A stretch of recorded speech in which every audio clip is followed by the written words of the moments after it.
Okay, good evening. Good evening, sir. So today I'm going to take up the different biomolecules involved in digestion and the enzymes involved in digestion. So coming to the nutritional aspects first, which you already know, let me have a quick review of this.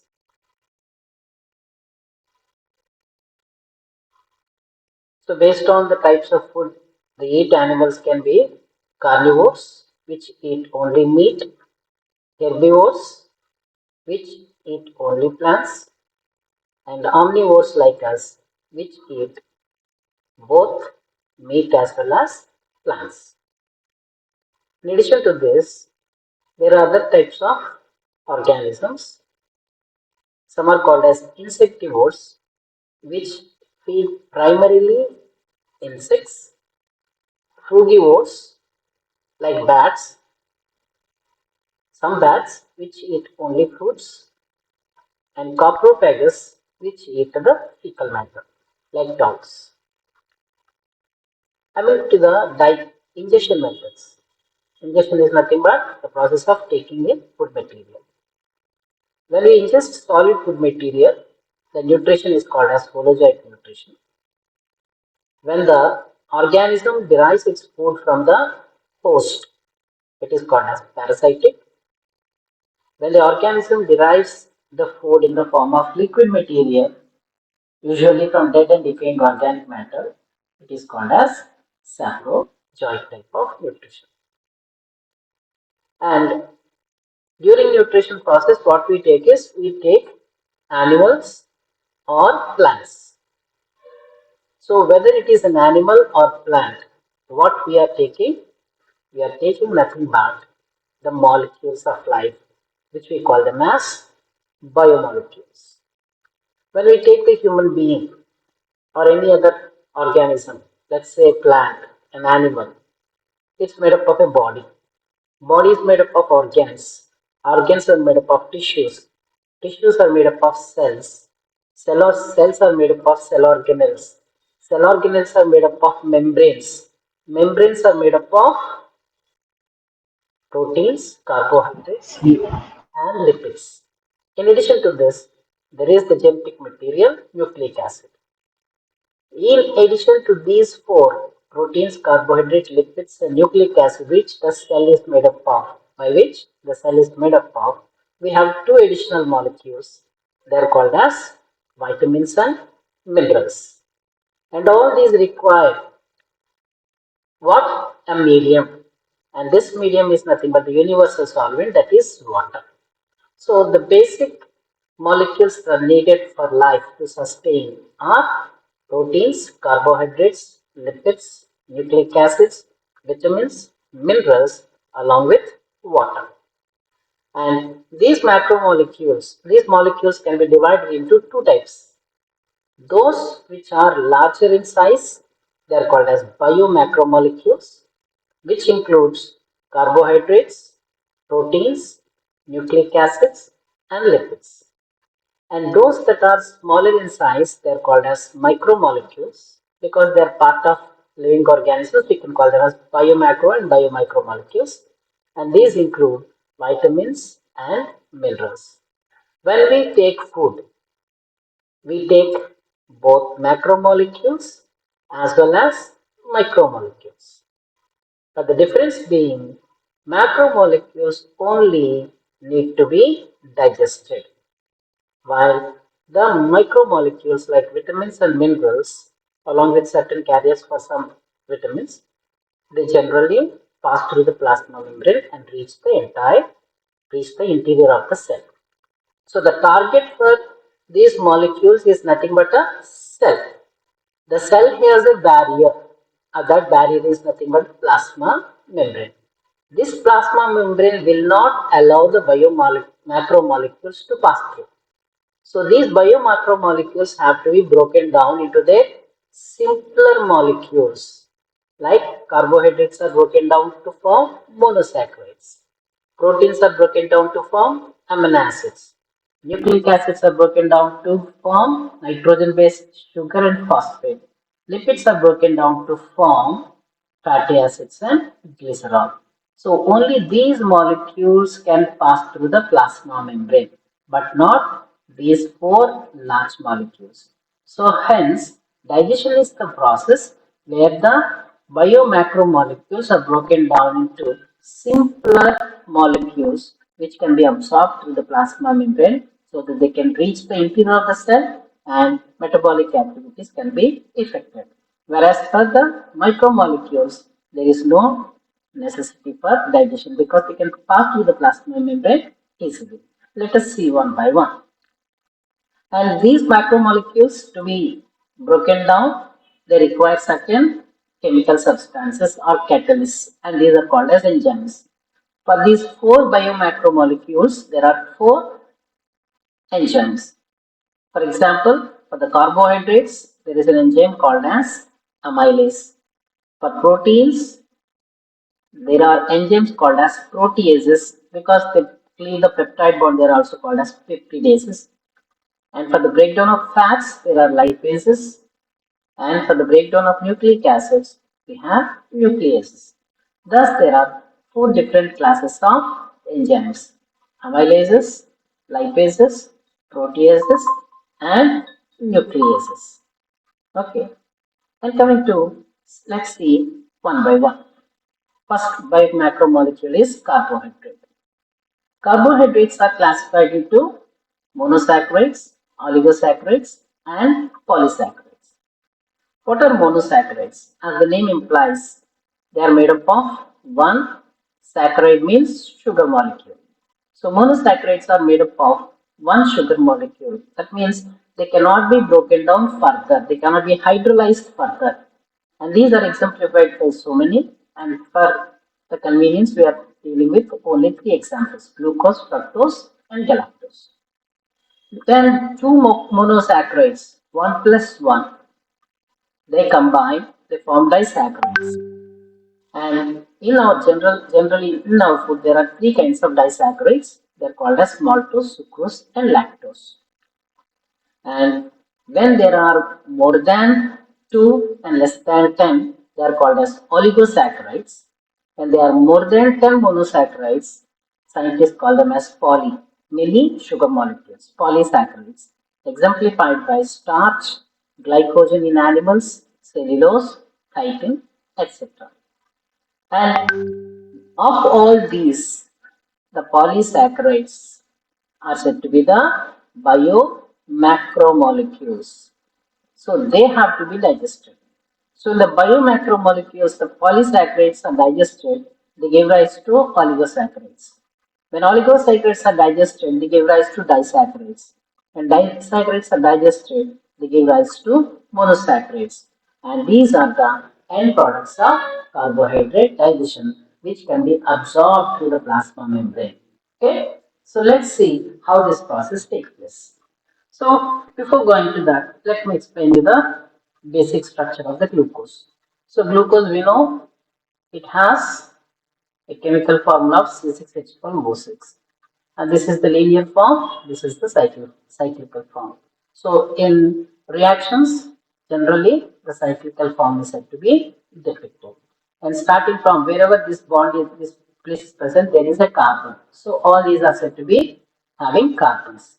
And starting from this, the carbons are given numbers. Okay. So let's see another monosaccharide, that is fructose. And this is a mirror image of glucose, nothing but. And third one is said to be a galactose. So these are the monosaccharide units. And now let's see how these monosaccharides are bonded together. I've already told you that two monosaccharides combine to form a disaccharide. And this disaccharide is formed by the loss of one water molecule. When the loss of one water molecule takes place, both these monosaccharides are joined by a bond, and this bond is called as glycosidic bond. So the bonds present in between two monosaccharides is called as a glycosidic bond. that is formed by the loss of one water molecule. How it takes place? Let's see here. There is a glucose, a monosaccharide, fructose, another monosaccharide. And here there is OH group here, and here also there is OH group. From these, what happened here? The OH and H is donated by this one, which combines with this one, so that one water molecule is lost and it is connected together. And thus, two monosaccharides have become to form one disaccharide. Okay, so what should we do? When we eat disaccharide food, for example, there are three different kinds of disaccharides. We are going to discuss in the coming slides. There is a sucrose, there is maltose, there is lactose. And sucrose is nothing but cane sugar. So when you drink cane juice, what happens? Sucrose is taken in. So that means you have taken inside the disaccharide. Now an enzyme comes there and breaks down this bond and releases these two monosaccharides, which we call it as digestion of disaccharides or breakdown of disaccharides. So breakdown of formation as well as breakdown of these compounds require certain enzymes. And the second one is said to be sucrose. Here there is glucose, fructose connected together to form a molecule, that is disaccharide called as sucrose, which is formed by the loss of one water molecule. When two glucose molecules unite by a glycoside bond, it is called as a maltose. When a glucose and a galactose combine to form, it is called as a lactose molecules. So there are three different kinds of disaccharides: sucrose, maltose, and lactose.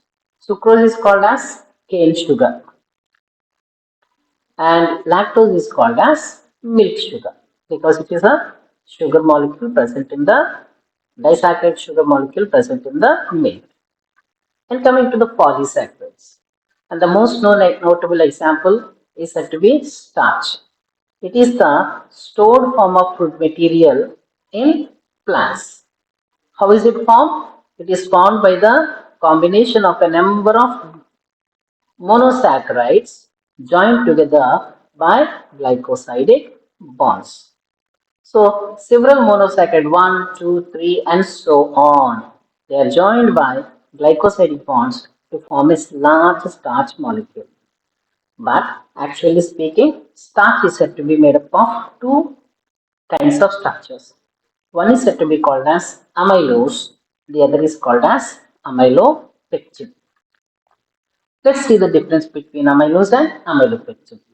Amylose is structured as straight chains of glucose units. So here all the glucose molecules are side by side.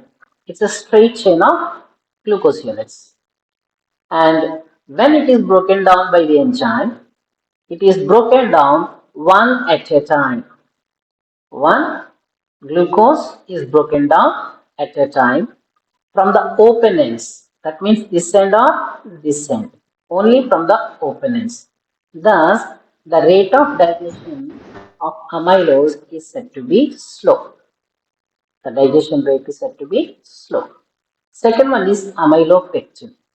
Amylopectin, unlike amylose, is a branched structure. See here, here it is only one chain.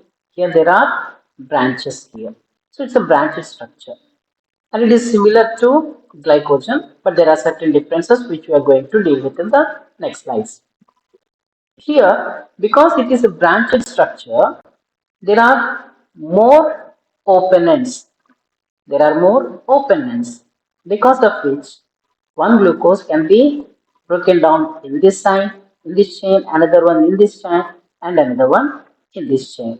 Thus, there is a increased rate of digestion when compared with amylose or amylopectin. And here, scientists say that leguminous legumes said to be contain a high content of amylose, because of which when we eat legumes, there is slow rate of digestion. Okay.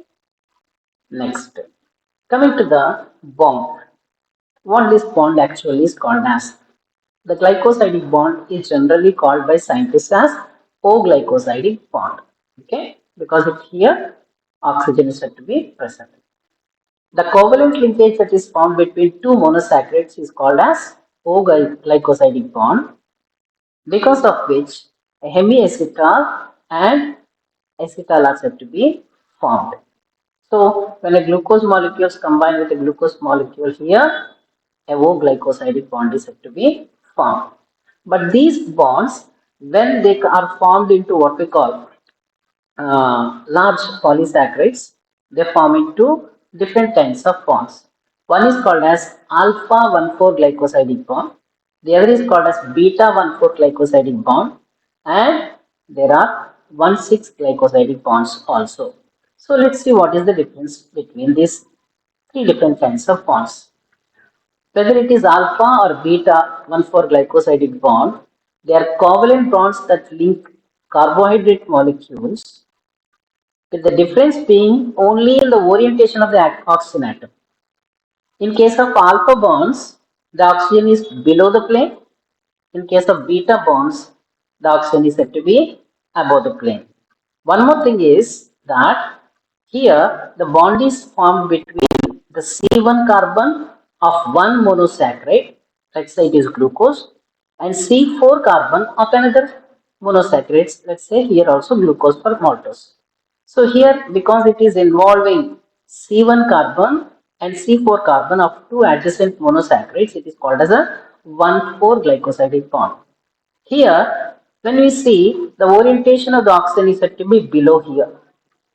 In some, the orientation will be above the plane. So this is the plane. So based on which they are differentiated as alpha and beta 1,4 glycosidic bonds. In alpha 1,4 glycosidic bond, the oxygen is below the plane. In beta 1,4 glycosidic bond, the oxygen is above the plane. So let's see the structure here. So in case of maltose, maltose is said to be part and parcel of starch. When starch is broken down, we release maltose is said to be released, and the bonds between them are said to be alpha 1,4 glycosidic bonds because the oxygen is below the plane. And coming to the cellulose instead of maltose, it is having a disaccharide called as cellobiose. Okay, and in cellobiose, there are same 1,4 glycosidic bonds only. Here C1 and C4 are involved.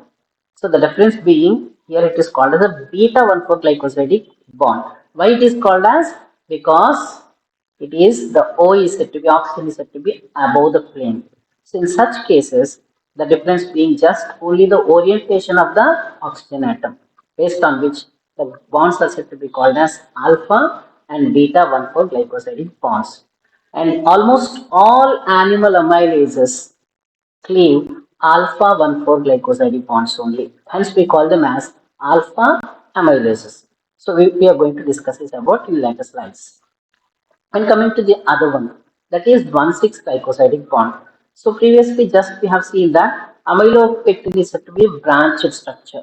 So, in this branched structure, there are branching point. This is one branching point. This is one branching point. In the linear chain, there are 1,4 glycosidic bonds. Wherever there is a branching point, there are 1,6 glycosidic bonds. That means the bond is formed between first carbon of one glucose or monosaccharide and sixth carbon of another monosaccharide. So let's see here.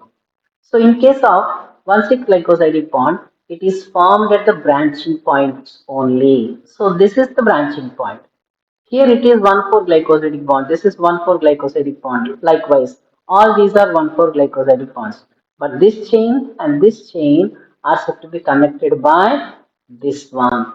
So here at this branching point, there is a bond between the C1 and C6 of two different monosaccharides. Hence, it is called as 1,6 glycosidic bonds. Why it is called as alpha? Because it is present, the oxygen atom is present below the plane. Hence, it is called as alpha 1,6 glycosidic bond. Okay, so now we have starch molecule. Now we have oligosaccharides. Now we have disaccharides. So these have to be broken down to form monosaccharides. So for this, the glycosidic bond has to be cleaved or broken down. So it is accomplished by certain enzymes. And all these enzymes we can simply call them as carbohydrases. We can call them as carbohydrates.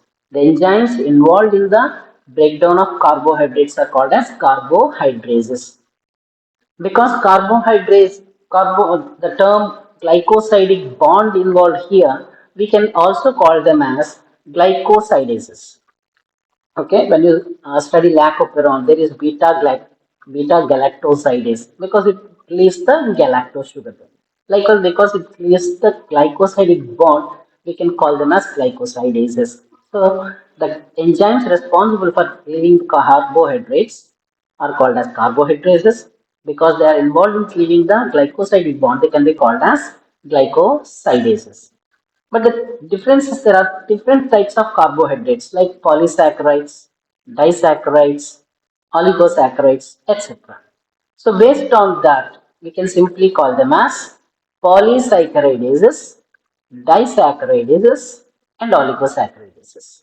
Okay. So carbohydrates can be broken down or classified into polysaccharidases, which cleave the polysaccharides, oligosaccharidases, which cleave the oligosaccharides, and disaccharidases, which cleave the disaccharides. So there are three different types of disaccharides we have seen. One is sucrose, the other is maltose, and the third one is lactose. And how this bond is cleaved. So here we have seen that the bond is formed by the loss of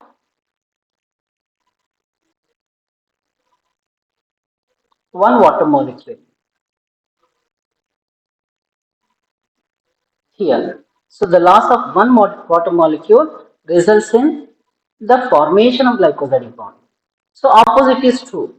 The addition of the same water molecule breaks this disaccharide into two monosaccharides. If it is a starch polysaccharide, one end between, so here there are so many glucose molecules. So this bond is broken down. There are two monosaccharides, this bond is broken down. And here how it is broken down? By the addition of water. So when we cleave the bond by the addition of water, the process is called as hydrolysis. Hydrolysis simply. Okay, hydrolysis, breaking the bond by the addition of water molecule. Because these enzymes are involved in hydrolysis, these enzymes are called as hydrolytic enzymes. So all digestive enzymes are simply called as hydrolytic enzymes. Whether they are going to break down the carbohydrates or proteins or lipids, the simple formula is they just require water molecules. So that is the reason why when we digest food, what actually is released is not enzymes. The stomach releases gastric juice. The pancreas releases pancreatic juice. Why it is called as juice? Because it is having certain water.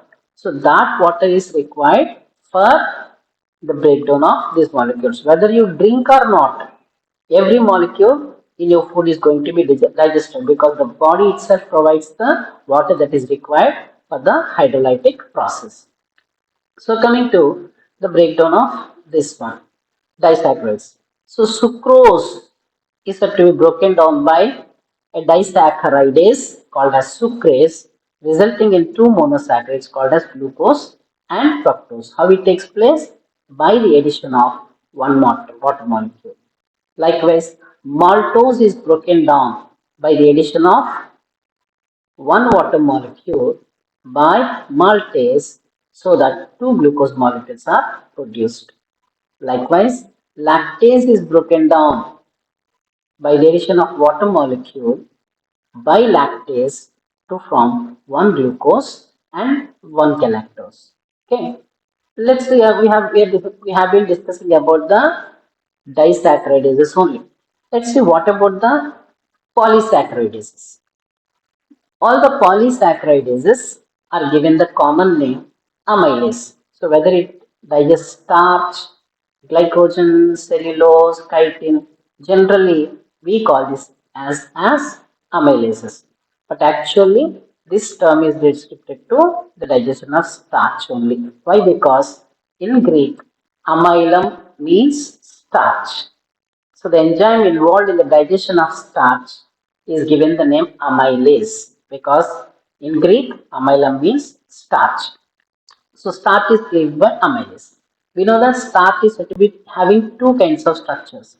One is amylose, which is linear, and the other is amylopectin, which is branched. In linear, there are 1,4 glycosidic alpha 1,4 glycosidic bonds, and in branching points there are alpha 1,6 glycosidic bonds. So scientists say that what the scientists say is that amylase can cleave only alpha 1,4 glycosidic bonds, but not alpha 1,6 glycosidic bonds.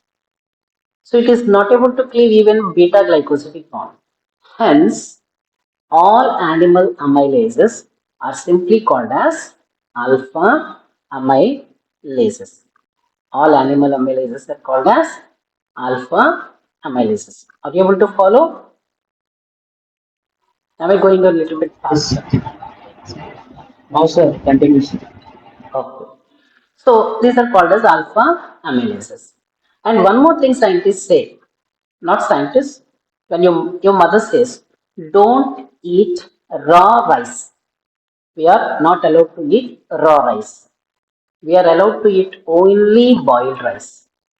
Why? Because raw rice is having amylose and amylopectin joined together.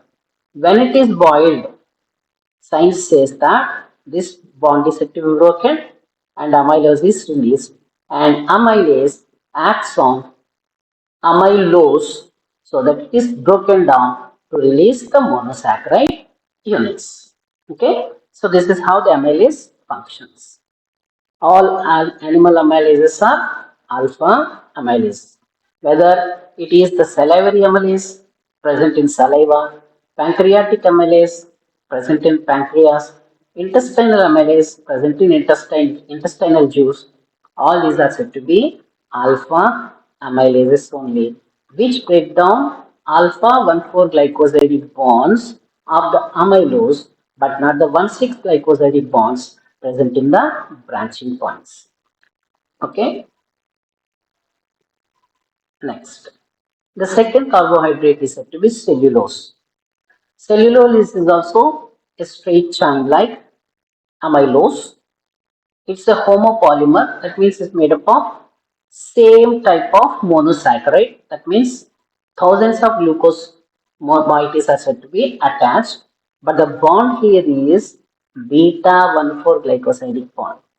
So that is the reason why when we say that all animal amylases are alpha amylases, because cellulose is made up of beta bond, these enzymes cannot digest cellulose. So that is the reason why, though we take plant food, though we take the plant cell along with the cell wall having cellulose, the cellulose going into the stomach, intestine, but that cellulose is not digested because animal amylases are not beta amylases. They are said to be alpha amylases. Okay, and how it is cellulose is formed? Like maltose, sucrose, and lactose form a number of such disaccharides form the starch. Here, the disaccharide units of the polymer cellulose is nothing but cellulobiosis. So these cannot be broken down, and it requires an enzyme called as cellulase, and this cellulase is provided by the bacteria only. So human and many other animals lack the enzyme cellulose, which is required to hydrolase beta glycosidic linkages. And the third important polysaccharide is glycogen. We say that starch is the stored form of food product in plants. Likewise, the stored form of carbohydrates in animals is glycogen. And the structure of glycogen is similar to not to amylose but to amylopectin. That means it is not a linear structure. Glycogen is said to be a branched structure. In case of starch, the branching point is after every 20 to 30 residues. Whereas in case of glycogen, the branching point is said to be very close. For every 6 to 10 residues, for example, so this is one linear structure. One, 2, 3, 4, 5, 6 here. So here a branch starts. So another 6 molecules, another branch starts. And another 6 molecules, another branch starts. Whereas in case of starch, the branch starts only after 20 to 30 residues. So that is the basic difference between the starch and glycogen. And coming to the another difference is amylopectin contains one free glucose at the reducing end of the free branch, whereas glycogen lacks a free reducing end. So if this is amylopectin, there are so many branches, and this is called as the reducing end. But what happens when glycogen is formed? Glycogen, when it is formed, it is covalently linked to a central protein called as glycogen. That is the reason why there is no reducing end. For glycogen, there is no reducing end as it is seen in amylopectin. These are the basic differences. Then how come the glycogen is said to be broken down? So glycogen, when you eat animal food, for example, you are fond of eating liver. So liver stores glycogen. So when you are eating liver of a chick or that of any other animal that is having glycogen, it can be having different forms of cleavage inside the cell as well as in the digestive cavity. So there are three different fates. One is it can be broken down by alpha amylase, it can be broken down by beta amylase, it can be broken down by glycogen phosphorylase. There are three different kinds of fates for this breakdown. Alpha amylase specifically targets the alpha 1,4 glycosidic bonds within the glycogen molecules. And beta amylase, that enzyme is not present in us, but glycogen can be broken down by beta amylase also. It leaves the alpha 1,4 glycosidic bonds, but from the non-reducing end only, but not from the non-reducing end only. And the third enzyme that can cleave the glycogen is glycogen phosphorylase. It is intracellular. It is involved in glycogenolysis. So whenever there is decrease in blood glucose level, glycogenolysis takes place, releasing glucose molecules into the blood. Okay, and this is accomplished by an enzyme called as glycogen phosphorylase. But for digestion, when we speak of digestion, during the digestive process in the alimentary canal, glycogen, when you take it as food through the liver or any other source, it can be easily broken down by salivary amylase, pancreatic amylase, or intestinal amylase, which are nothing but alpha amylases. And the fourth important polysaccharide is chitin. So chitin is to animal kingdom what cellulose is to plant kingdom. So to plant kingdom, cellulose is to be forms a protective layer. Likewise, for crabs and prawns and insects, the exoskeletons are said to be formed by chitin, which is said to be a sort of protective layer. And the difference being is that it's a polymer of what we call not glucose or fructose or galactose, but it's a polymer of N-acetyl glucosamine. Okay, and this N-acetyl glucosamine C2 hydroxyl group is replaced with that of an acetylated amino group here. That is how this chitin is said to be formed. So thus, when we eat food, we remove, when you are eating prawns, what mother actually does? She removes shell. When you are eating crab or lobster, it removes shell. They remove the shell. Why? Because it contains chitin, it cannot be digested. And when we eat food, animal food, there is glycogen which can be digested.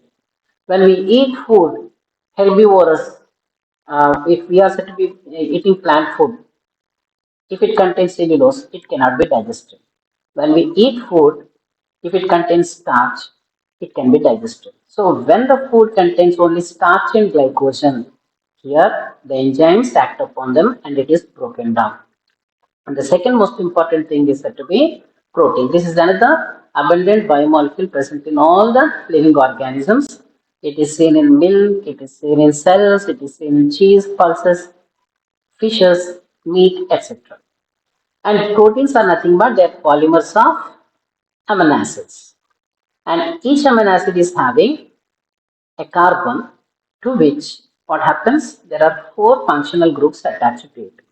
On one side there is R group. We can call this as alkyl. It's an alkyl group. It can be methyl, CH3, it can be ethyl, it can be propyl, butyl, anything. On the other side, it has an amino group. On the other side, it has hydrogen. And on the fourth side, it has carboxylic acid. So when you see this carbon is having four ends.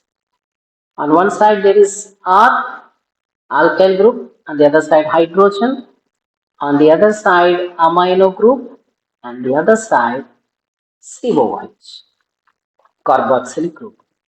And to form a protein, two amino acids have to be brought together. And this is accomplished by a peptide bond. So there is one amino acid with amino group and carboxylic group on the other sides. And there is another amino acid with the same structure. The difference only is that the alkyl group varies. The remaining three groups are said to be same. So when these amino acids are brought together, what happens? The OH from this and H from this are said to be removed. That means water molecule is removed and a bond is formed between these two. That is called as peptide bond. And this peptide bond is having on this side a free amino group, on this side a free carboxylic group. So when proteins are formed with a number of amino acids bonded together, okay, so this bond is having amino end one side, carboxylic end on the side.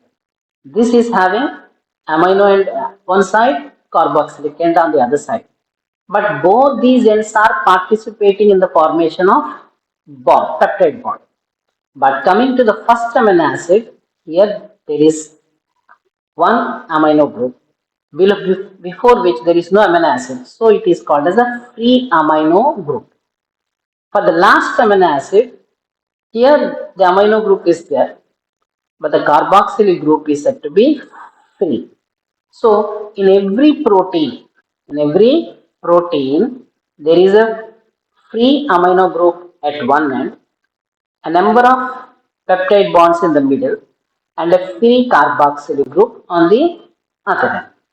So these ends are called as N end and C end.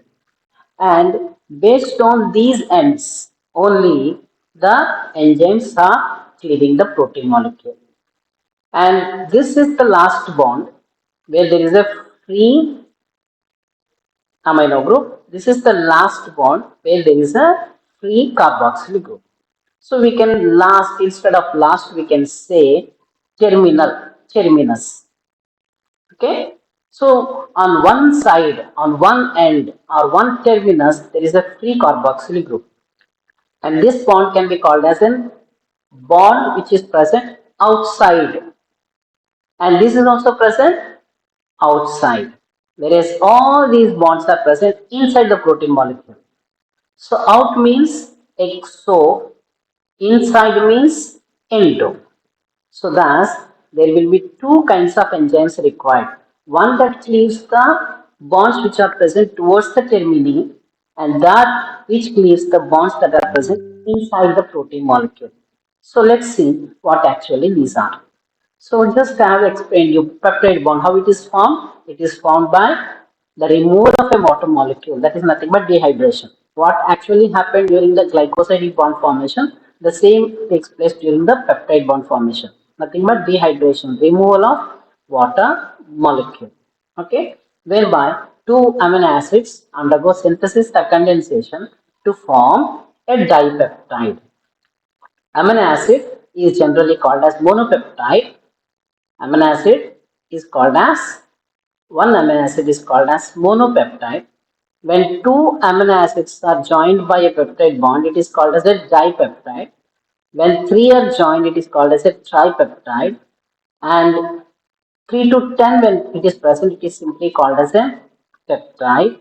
When more than 10, it is called as a polypeptide.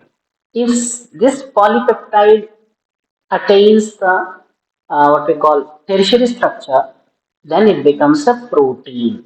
Okay, proteins we have primary, secondary, tertiary, and quaternary structure. So when it attains a tertiary or quaternary structure, then only the polypeptide becomes a protein. Okay, so thus when we eat food, we can eat proteins, or we can eat polypeptides, we can eat peptides, we can eat dipeptides, we can eat tripeptides, we can eat even single amino acids. When we eat amino acids, there is no need for digestion at all. When we eat all these, we require enzymes where the amino acid is set, the peptide bond is said to be broken down. So when a tripeptide is broken down, the enzyme is called as tripeptidase. When dipeptide is broken down, the enzyme required is here is called as dipeptidase. And for the others, we simply call them as proteases or peptidases. So the enzymes involved in the breakdown of peptide bond are called as peptidases or proteases. And how this peptide bond is formed? By the loss of a water molecule. So when this water molecule is lost, this amino acid and this amino acid are joined to form a dipeptide molecule. Okay. And coming to the breakdown of this peptide, how this breakdown occurs? By a process called as hydrolysis. What is hydrolysis? The breaking down of the bond by the addition of water molecule. That is the reason why, like glycosidic bond cleavage, peptide bond cleavage is also called as hydrolysis. So, whether it is amylase or peptidase, both are hydrolytic enzymes because they cleave the bond by the addition of water molecule. And there are two types of proteases or peptidases. One is called as exopeptidase, the other is called as endopeptidase. When you cleave the bond, lysis means breakdown. When you cleave the bond by the addition of a water molecule, that is called as hydrolysis. Here, the peptide bond is cleaved by adding water. Glycosidic bond is cleaved by adding water. Even the ester bond in fats is cleaved by the addition of water molecules. Hence, this process is called as hydrolytic process or hydrolysis, and the enzyme as hydrolytic enzyme or even simply as hydrolase. Hydrolytic enzymes are also called as hydrolases. Okay, so these proteases are two, exopeptidases and endopeptidases. And for our information, in our alimentary canal, the digestive glands produce two types of exopeptidases. One is called as carboxypeptidase, the other is called as aminopeptidase. There are three different kinds of endopeptidases: trypsin, trypsin, and chymotrypsin. Coming to exopeptidases, what actually these are? These are the enzymes which catalyze the breakdown of terminal peptide bonds. So this is one amino acid 1, amino acid 2, amino acid 3, 4, 5, 6, and this is the last amino acid. So exopeptidases can break down only the terminal peptide bonds, but not the internal peptide bonds. Okay, so they can cleave only the terminal peptide bonds. Hence, they are called as exopeptidases, because of which only one amino acid is released. So when this bond is broken, this amino acid is released, but not all these. This is still a peptide form. And this amino acid is released when this is broken down. So because of the activity of the exopeptidases, it releases only a single amino acid. If it is a tripeptide, it is a tripeptide. When this is broken down, it releases a dipeptide.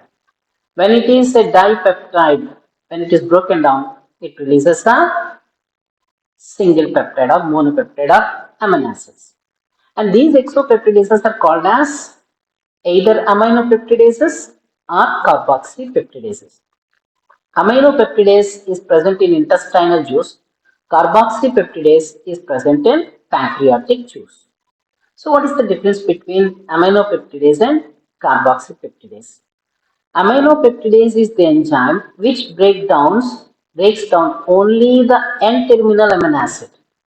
So here there is amino acid to which there is a free amino group, and there is one amino acid. Here there is a free carboxylic group.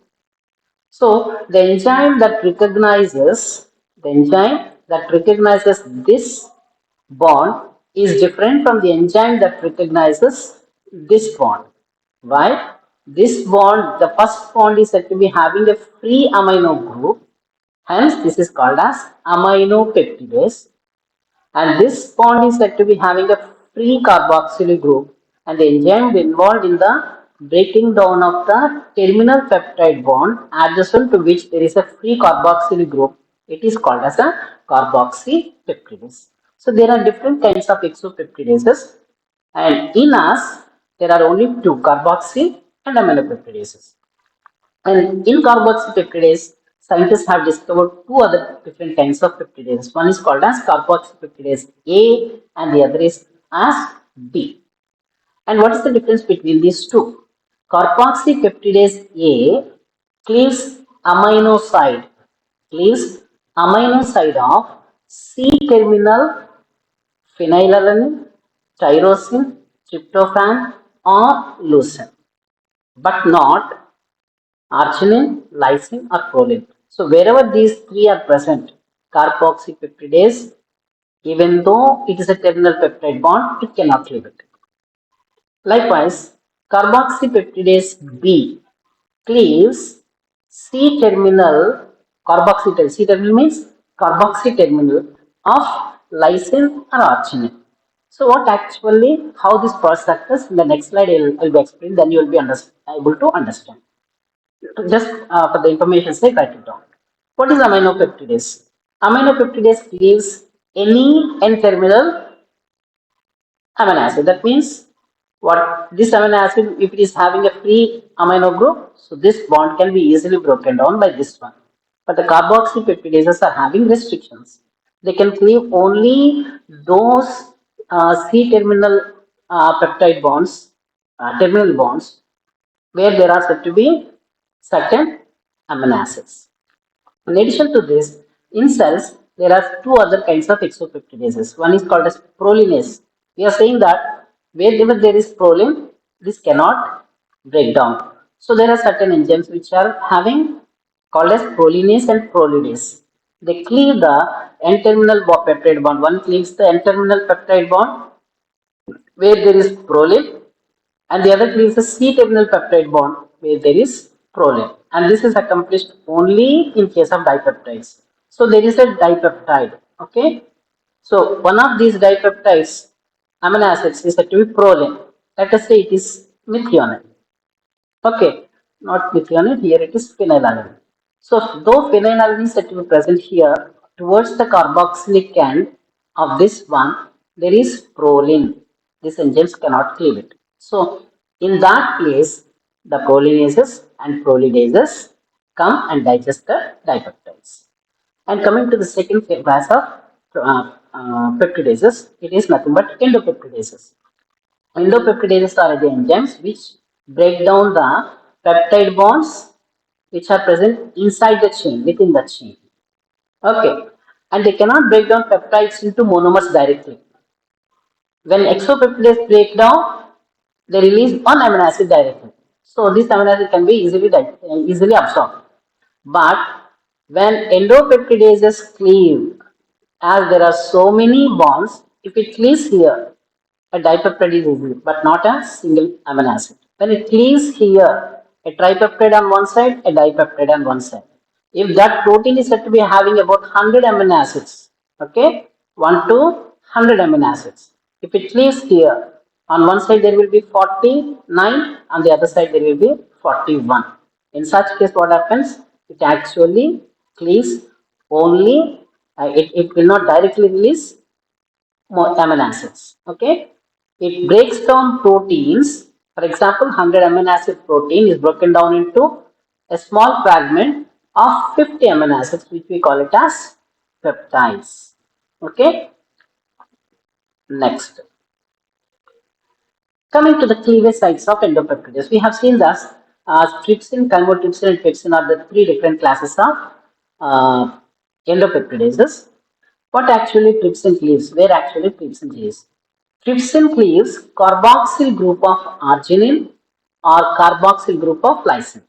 So wherever the arginine or lysine are present, trypsin is going to break down that protein. For example, there is phenylalanine, lysine, arginine, tryptophan, tyrosine, methionine. So here, trypsin can cleave only those bonds where lysine and arginine present. That too towards the carboxyl end only. Likewise, chymotrypsin. Chymotrypsin cuts the carboxyl side of tyrosine, tryptophan, phenylalanine, leucine, and methionine. Okay. If let us say tyrosine is followed by proline here, because unless it is followed by proline, that means if it is followed by proline, this bond cannot be broken. So those tyrosine or tryptophan, phenylalanine, leucine, methionine bonds which are not followed by proline, only those can be broken down by chymotrypsin. And the next one is pepsin, released by the gastric juice. It preferably breaks down the amide bond present before present before phenylalanine, tyrosine, that means like chymotrypsin and tryptophan. Only these three aromatic amino acids. That means chymotrypsin and pepsin cleave the bonds adjacent to which there are aromatic amino acids. What is the difference then between these two? Here, it cannot cleave the peptide bond followed by proline. Pepsin cannot cleave the peptide bond before which there is proline. So proline is followed by tyrosine. It cannot cleave pepsin. Tyrosine followed by proline. Chymotrypsin cannot cleave the bond. Okay. And in addition to this, there are inside the cell there are certain other classes of proteases which we call them as families of proteases.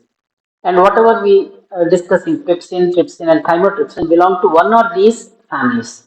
So the first family is cysteine protease. Cysteine proteases. Cysteine proteases are also called as thiol proteases. Okay, what does it mean actually? So for these proteases, okay, to catalyze the breakdown of peptide bond, this enzyme requires a cysteine residue. So when it requires a cysteine residue, then only it is called the bond can be broken down. Hence, it is called a cysteine proteases. There are six different classes of cysteine proteases. Examples: one is papain. Papain is the enzyme derived from the fruit papaya. And the second one is cathepsins. Cathepsins are nothing but intracellular proteolytic enzymes which actually act at a pH between 4 to 6. So this 4 to 6 pH is said to be seen in lysosomes. So wherever there is lysosomal activity, the bacteria or virus or any other thing that enters the body through phagocytosis, when the lysosome combines with it, the protein degradation involves cathepsins at a pH of 4 to 6. And the third one are said to be caspases, and they are involved in apoptosis, the programmed cell death. And the fourth one are calpains. Calpains, they are involved in signaling and muscle function. Fifth one are falcipains. These are protease, the cysteine proteases present in the Malarian parasites. So research is taking place. Some vaccines are said to be produced against certain proteins of malarial parasite, and some what we call drugs are produced targeting the falcipains, which are the proteases of the parasites. So this is one area of research we can, if you can understand when you go for PhD. And the other one is said to be gingipains. Gingipain is said to be characteristic only of gingivalis, Porphyromonas gingivalis, a bacterium associated with periodontitis. What is periodontitis? Periodontitis is a disease where the inflammation of bone and muscles of teeth takes place. So if left untreated, that yeah, we are going to lose our teeth. So this is one kind of cysteine protease present in this specific bacteria. The second family is called as aspartyl protease, to which our two digestive enzymes, pepsin and renin, belong to. Okay, and in addition to these two, another aspartyl protease. The difference is cysteine protease to act on it requires cysteine. Like this aspartyl protease uses two aspartic residues to clear the peptide bonds. So pepsin and renin belong to, don't forget, they belong to aspartyl proteases. In addition to this, there are certain other aspartyl proteases, HIV-1 protease, which is immunodeficiency virus, beta secretase BSEE, which is important in formation of myelin sheath in peripheral nerve cells. When this is absent, myelin sheath is not formed. When myelin sheath is not formed, whatever circulatory conduction is to be inhibited, and the muscles will become paralyzed. And there are certain other classes of cathepsins which require also aspartic residue. Okay. And the third one is said to be metalloproteases. And these metalloproteases require a metalloion. For example, most of the metalloproteases require zinc. So this zinc acts as a nucleophile that breaks down the bond by the addition of water molecule. There are two kinds of these proteases, metalloproteases. One is thermolysin, the other is carboxypeptidase A. We know that carboxypeptidase is present in pancreas and intestinal juice, pancreatic juice and intestinal juice. In pancreatic juice, the carboxypeptidase is carboxypeptidase A. That means the cofactor for the carboxypeptidase is zinc because it is a metalloprotease. And the fourth one is said to be serine proteases. So, like others, they require serine residue. Okay, within their active site, they require a serine residue so that the bond can be broken down. They are involved in different activities, and for our digestive process, trypsin and chymotrypsin are involved here. So, trypsin and chymotrypsin are serine proteases. Pepsin and renin are aspartyl proteases. Okay, next. Coming to the, uh, I've told you that this one. Trypsin cleaves carboxyl group of arginine. Likewise, chymotrypsin cleaves carboxyl side of tyrosine. Pepsin cleaves amide bond before phenylalanine. So I am giving you the example for understanding. So where actually trypsin cleaves. So trypsin hydrolyzes polypeptides on the carboxyl side of arginine and also on the carboxyl side of lysine residues. We know the basic structure of amino acid. There is side chain with alkyl group, hydrogen, amino and carboxyl end. So here there is one amino acid, second amino acid, third amino acid. So this second amino acid can be either lysine or arginine. It can be lysine or arginine. So this lysine and arginine is having amino end. This is also having carboxylate towards this one. So what actually this trypsin is, it is not going to cleave this end, it's going to cleave this end.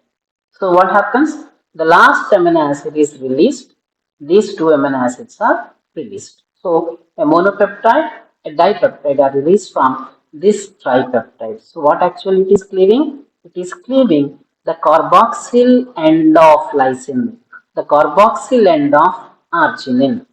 Okay, likewise chymotrypsin also. If we say that it is pepsin cleaves amide bond of phenylalanine. Let us say it is phenylalanine. So if it is phenylalanine, it will not cleave this end because it is carboxylic end. It will cleave this end so that this will be released and these two will be released. That is how the trypsin, chymotrypsin, and pepsin are involved in breaking down the different bonds of the proteins. And the next one is said to be fats or lipids. So fats are said to be uh, formed of fatty acids and glycerol. And these fatty acids and glycerol are joined by ester bond. How they are said to be formed? They are said to be formed by the loss of one water molecule. And how this bond is broken down? This bond is broken down by addition of a water molecule. And the enzyme involved here is called as lipases or esterases. And here these are also hydrolytic enzymes or simply hydrolases. And lastly, nucleases. Nucleases are the enzymes which cleave DNA or RNA, nucleic acids. So when they cleave DNA, it is called as DNAase. When they cleave RNA, it is called as RNase, ribonuclease or deoxyribonuclease. And these nucleases can be of two types, endonucleases or exonucleases. That means there is nucleus which cleaves only the terminal bonds and the nucleus which cleaves the internal bonds. And the DNA and RNA, they cleave the DNA and RNA so that nucleotides are released. When the nucleotides are released, they are broken down by nucleotidases, they release nucleosides. When the nucleosides are released, they are broken down by nucleosidases so that the nitrogen base, sugar, and phosphate finally are released. So, at the end of nucleic acid digestion, nitrogen bases, phosphate, and sugar are released. Thus, the end products of digestion of carbohydrates are monosaccharide, the end products of proteins are amino acids, the end products of lipids are fatty acids and glycerol, and the end products of nucleic acids are nitrogen base, sugar, and phosphate. So this is all about the different molecules of life that are digested within the alimentary canal. And in the next class, we are going to discuss about the process of digestion, regulation of digestion, and hormonal control of digestion. With that, the digestion process will be completed. Hope you understand. If you have any doubts, please ask me. Otherwise, we close this class now. Thank you.